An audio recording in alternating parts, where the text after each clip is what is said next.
There is something in your house right now that could cost you tens of thousands of dollars when you sell. And most homeowners over 50, they have it. Most, though, they don't realize that it's a problem. And most real estate agents, they're not going to tell you about it. So in this video, I'm going to show you exactly what you should never have in your house when you list it for sale. And then how to fix it before a single buyer walks through the door. I'm Weldon Hobbs, the Downsizer Guide, and I help homeowners over 50 align their life and wealth goals with their home decisions. That way they can actually enjoy this next chapter. And if you like this type of content, hit that like and subscribe button and let's get into it. So the topic of this week's video, it actually comes from someone at an interaction a couple weeks ago where they basically said, "Hey, Weldon, we've already gone through the whole process. We've downsized and we're ready to list it. Do you have any last second tips?" And then basically they said, "We don't want anything to cost us." I said, "Well, that's a great question." And cost, that can come in different forms. So here's the answer as we get into this, because selling at 50, that is different than 35. We don't want the monetary costs for certain, because our runway to weather the storms, to continue to build equity, that's much shorter than, 20 years ago. And so how do we set this all up for success?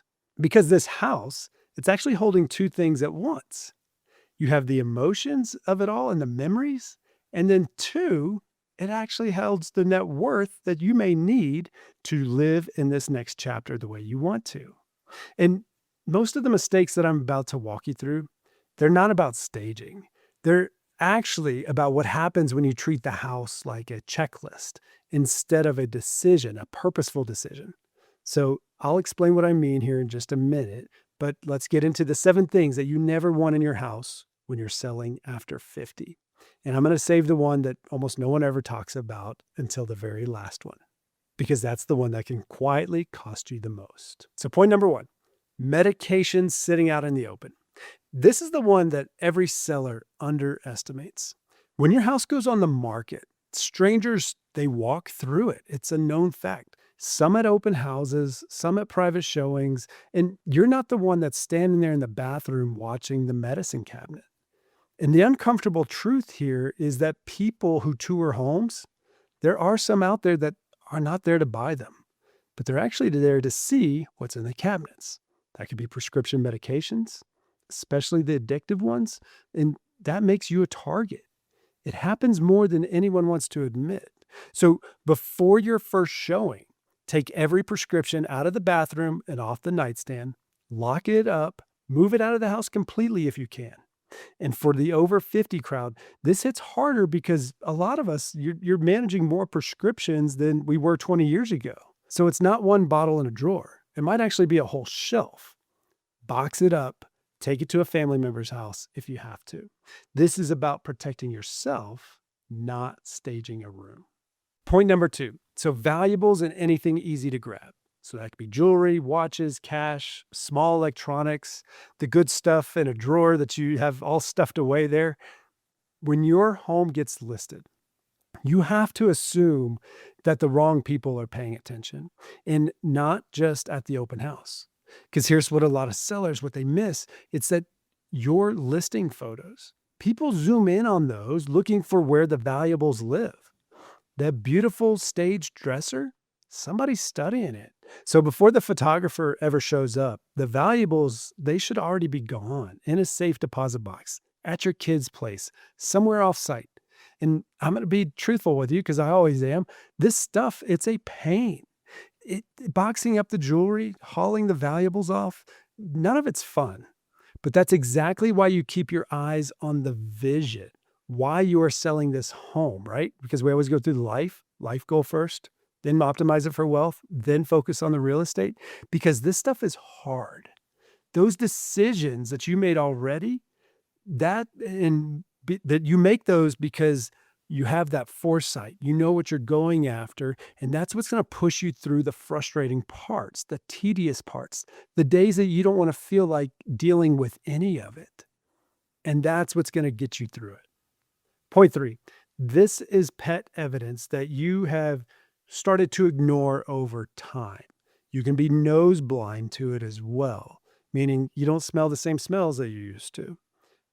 I love animals just as much as the next person, but the reality is you can't smell it in your own house.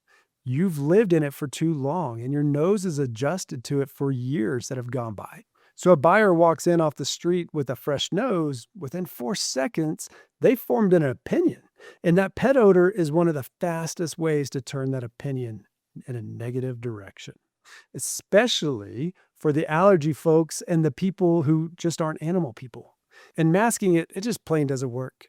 A plug-in over cat odor just smells like a plug-in over cat odor. So you get to the source, and that's deep clean the carpets, professionally treat any accident spots. And honestly, if you can have the pet stay with family during showings, do it. Clear out the bowls, the toys, the litter box, the scratched up trim, fix that. You want the buyer picturing their life in that space, not doing the math on what your dog did to the baseboards. That is a turnoff, and I think we all know it as human beings. Here's point 4. So personal photos, documents, your name on everything. Two things happen when your walls are covered in family photos. So one is that the buyer can't picture themselves living there because it's obviously your home. And two, this is the part that people over 50, you have to hear this. You're handing strangers a full profile of your life, your kids and your grandkids' names, your schedule, your routines. Then there's the paperwork. So these are bank statements laying around, the ones that you have on the counter or in the junk drawer, the financial documents in the open office. During a showing, that's all exposed. So take those personal photos down. Lock the financial paperwork away before anyone walks or rifles through it for whatever reasons or just ganders at it. The reason that the paperwork point, why this matters more than it might seem on the surface. The sale of this house is a financial event, a big one. And the documents that you're leaving on the counter are exact ones that tell the real story of your money, which is the perfect setup for the thing almost nobody plans for. And we're going to get there, so stay with me because we're about to shift from the house to the decision. Everything here, the meds, the valuables, the pets, photos, that's the surface. That's the to-do list. And if that's all you fix, you're going to show a cleaner house, but you're still going to walk into a mistake that I'm building towards. So points 5, 6, and 7, they're where the real money lives. So point 5, clutter and too much furniture. So after 50, most of us have accumulated some quality furniture, and oftentimes it's big. It's a movement that we've gone through through society, and you're going to have decades of it. Full bookshelves, the furniture that filled a 5-bedroom house, the collections. I get it. Every piece has a story. But a buyer, they don't see that story. They see a room that feels smaller than it is, a house that looks like it'll be a project. So you scale back. Think model home. So clean surfaces, room to walk, space to imagine. Pull that extra furniture, thin out the shelves, open the space up. This is what's going to make a difference. Because here's the part that I actually care about. And this is the life and wealth piece because it's hiding inside this staging tip. The stuff that you're clearing to sell the house, it's the exact same stuff that you have to deal with to move into the next one. Coordinated over a 12 to 18 month period. Downsizing, it is a calm and strategic move. But when you cram it into 1 week, it's chaos. And I've watched that chaos and what it costs. So point 6, the emergency move mindset. Let me tell you why I care so much about timelines. My mom, she had to downsize almost no choice. She had broken both ankles, and I've told this story before, but I'll keep telling it because it matters. It's the purpose of planning well ahead while you can.